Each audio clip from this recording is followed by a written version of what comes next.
Après 24 heures de séchage, jointoyez le carrelage dans la couleur souhaitée avec 706 Joint Special WD ou 717 Eurofine WD flexible et étanche. Veillez à utiliser les outils appropriés. Utilisez une taloche propre avec des côtés tranchants. Elle permet d'enlever plus facilement le produit de jointoiement excédentaire et de réaliser un joint plus plein. Enlevez les résidus de colle éventuels avant de jointoyer et nettoyer le support. Commencez à mélanger le mortier. Prenez un seau propre avec la bonne quantité d'eau et mélangez le mortier de manière mécanique jusqu'à obtenir un ensemble sans grumeaux. Ensuite, laissez reposer le mortier pendant quelques minutes, puis mélangez-le encore un court instant juste avant de l'utiliser à l'aide de votre truelle.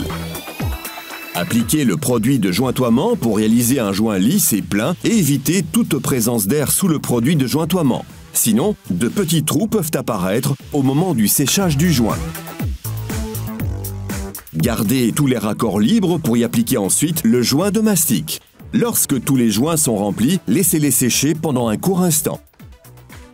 S'il n'y a pas de produit de jointoiement sur votre doigt, après avoir touché le joint, il est suffisamment sec pour commencer à le passer à l'éponge.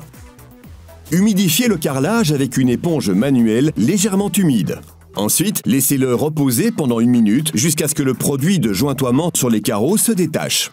Ensuite, enlevez le voile du carreau d'un mouvement rotatif et en exerçant une légère pression. Après avoir passé l'éponge sur les carreaux, il est temps de rectifier les joints en passant dessus avec une éponge manuelle humide.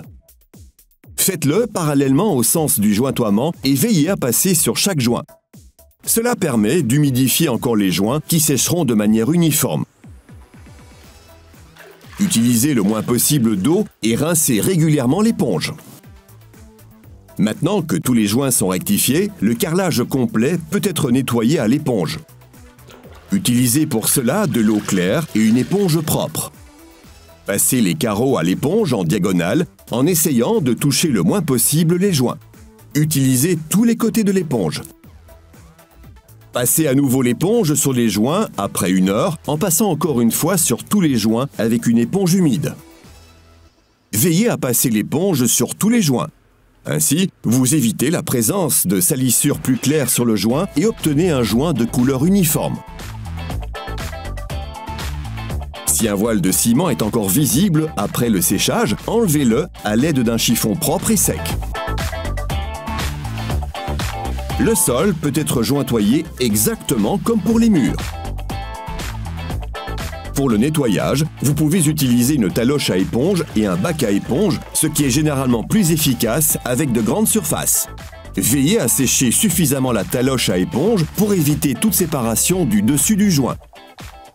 Passez encore une fois sur les joints avec une éponge humide. Cela permet d'obtenir une couleur de joint plus uniforme et plus sombre.